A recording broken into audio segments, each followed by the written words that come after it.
What down, family? It's your boy SCNTV coming back at y'all with another Chiraq Street Legends. And this episode is going to be about none other than Eric Murray, aka Oblock E Dogg. Today I'm here with, man, a little brother of mine, man. Look. Yeah. What's your name, man? You know what my name is already. Oh, see, he don't need no introduction. Right off 64th and King Drive, where the sirens don't even scare people no more. Where the concrete remember names longer than the people do. There's a block they call Oblock. And inside that block, inside those brick walls that raised legends and buried babies, stood a youngin' who ain't never know the world was gonna need him like it did. Eric Murray. But the streets ain't calling by no government. To the trenches, he was E Dogg, one of the last ones left, a product and a protector of a neighborhood that ate its own. This ain't no fairy tale. This ain't no drill song. E Dogg was born in the O Block before the world put that name in headlines, before the rap game turned these blocks into mythology. Back then it was just the gardens, just the projects on King Drive, where kids played tag between danger and destiny. E Dogg grew up attending Dulles Elementary, walking them same hallways that raised generations of young kings, birthed into chaos. At 13, his whole world cracked.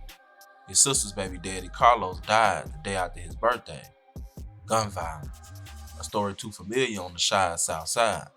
But this one hit home so hard, it changed the chemistry of that boy's heart. That loss, that moment right there, that's when E Dogg stepped off the porch.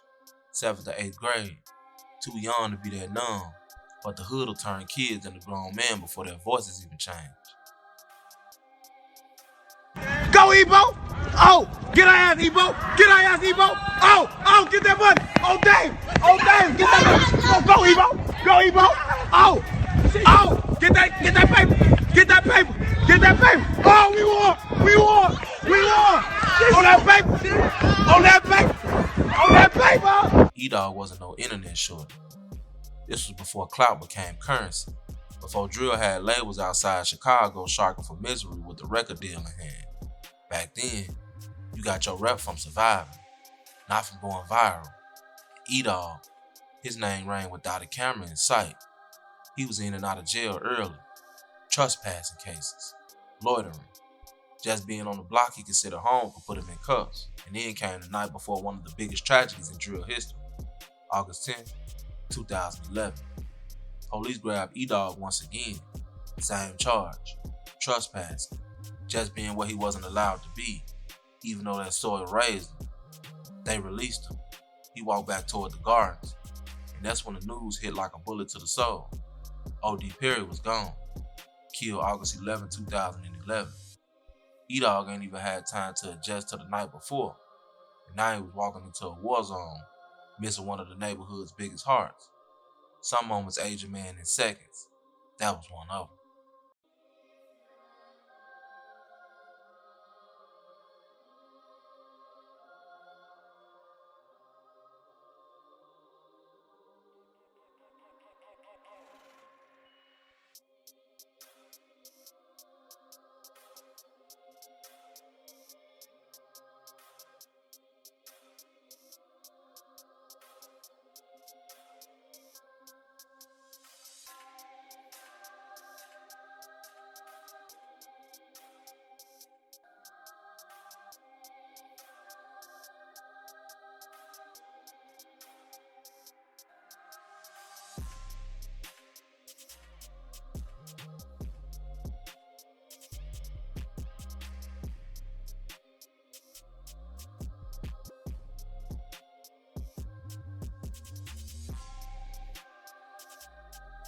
After OD's death, the gardens got even hotter. Security, police, the feds, everybody watching the block like it was a live grenade. E Dogg ended up barred from Oblock, not because he wasn't loved, but because the system ain't know how to deal with somebody that the streets respected. But here's where the legend grew. Even when they tried to keep him out, E Dogg kept coming back. Security would catch him on the block again and again. He wasn't sneaking in for clout. He wasn't looking for trouble. He was coming home. A lion don't apologize for returning to his den. Yes, sir. Okay. Come on now, you on camera. I'm in that white place. Hey! Period. You on camera, shorty. E Dogg wasn't just another face on the block. He was big bro to a whole generation. T-Roy, King Von, Chief Keef, motherfuckers that had real faces and names on the block. Before the world knew their names, before the internet turned them into icons or demons depending on who you ask. E Dogg was there, guiding, protecting, influencing. He wasn't the loudest, he wasn't the flashiest, but his respect, street certified. Even his ops whispered his name with caution. I catch you take on there with your goofy ass. You a fucking sinner. You know what you did. You was a fucking sinner. You always doing goofy shit. You a fucking goofy, straight lane. When I catch you, you already know what I'm telling you. Some say he caught several hats. That Chicago code word everybody understand. Bodies, hits, work put in. Ain't none of that proven. But the way the streets talk, you know a reputation don't come from rumors alone.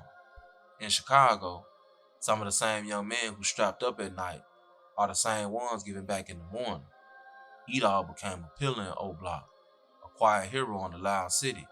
He passed out book bags before school, turkeys on Thanksgiving, held the hood down in ways the Newz would never understand. To the kids, he was a guardian. To the OGs, he was a glue that kept everybody from falling apart. To the fallen, he was the one who carried the names on their back, while Oblock became a global topic. Man. Hey, come on, stop playing. Hey, E Dogg, what we doing, man? We giving back to the community, man. Stop playing, man. Don't think everything what it seems, man. We giving back to the community, man. And this ain't in your dreams, man. We pushing positivity, man. Let's do it. We pushing positivity. On the block, outside. Come get some of this shit, man. If y'all fuck with the get backers from the King Store outside. No. Wood fat out. He remained grounded, level-headed, a survivor in a place where surviving is its own miracle. But with survival comes scar. E Dogg lost over 50 friends and acquaintances. 2 whole generations of Oblock gone before they even lived. He didn't just lose homies. He lost childhood. He lost normalcy. He lost silence. Because grief don't shut up in the trenches. Chicago don't fight wars like overseas.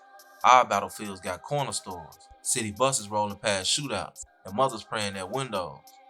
E Dogg survived a war that wasn't on the news, but everybody from the low end to the east side felt it. STL, Gyro City, Taekwon World, names that became thunder when they slid, sets that produced some of the most dangerous young men the city ever seen. And in between them lightning strikes, sat Oblock, a neighborhood forced to grow warriors just to stay alive. E Dogg didn't ask for no stripes. He earned them by waking up every day in a place where tomorrow wasn't promised. And yesterday was full of funerals. Every corner was a memory. Every hallway a ghost. Every night a gamble.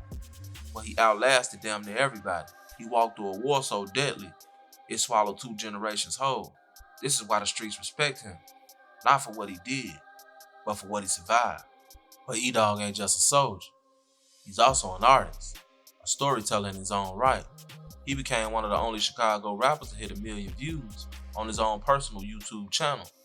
No label push, no industry backing, just raw support from people who love him. Fans gravitated to him because he wasn't pretending. He wasn't rapping fairy tales. He was telling the city what it already knew. He lived this. There's a darker layer too. He started depicting himself as the Joker. Nobody knows why. Maybe it's the chaos he survived. Maybe it's the trauma. Maybe it's the way Chicago turned him into a villain in his stories. Maybe it's the way Chicago turned him into a villain in stories he didn't write. Or maybe he felt like the Joker because he realized the world laughs and cries at the same things in these blocks. Pain and humor live side by side out here. Today, E Dogg is one of the last left. Not the last alive from Oblock, but one of the last from his original generation, who is not dead, not locked up, still active, still respected, still standing. When FYB J-Man came to Oblock on some peace mission, it was E Dogg who told him it was time to go. Not on no tough guy act, but out of respect for the block's boundaries, the block's energy, the block's history. He understood what J-Man didn't. me, right? Because he got me on DJ. Y'all gotta move on. He can't do this shit. Some soil is too soaked in tragedy for outsiders to step on casually. E Dogg is like an Oblock chief, a historian, a guardian, a survivor who watched not one, but 2 full generations perish. His own era and Von's era right behind. Some people live long lives, others live loud. E Dogg lived both. And I think that what we can learn from the story of E Dogg is this. If there's anything this story teaches us, it's that survival is sacred. If there's anything this story teaches us, it's that survival is sacred. Even when the world tries to make it seem normal. E Dogg should have never had to see death at 13. He should have never had to bury classmates instead of time capsules. He should have never seen 2 generations fade like smoke.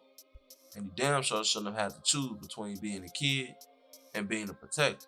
But the streets of Chicago don't wait for nobody to grow up. The biggest lesson? Ain't no glory in this war. Even the legends, even the ones who respect in every direction, lose more than they ever gained. E Dogg is respected, loved, feared by some, admired by many. But beneath all that, he is a man who carries 50 ghosts on his shoulder.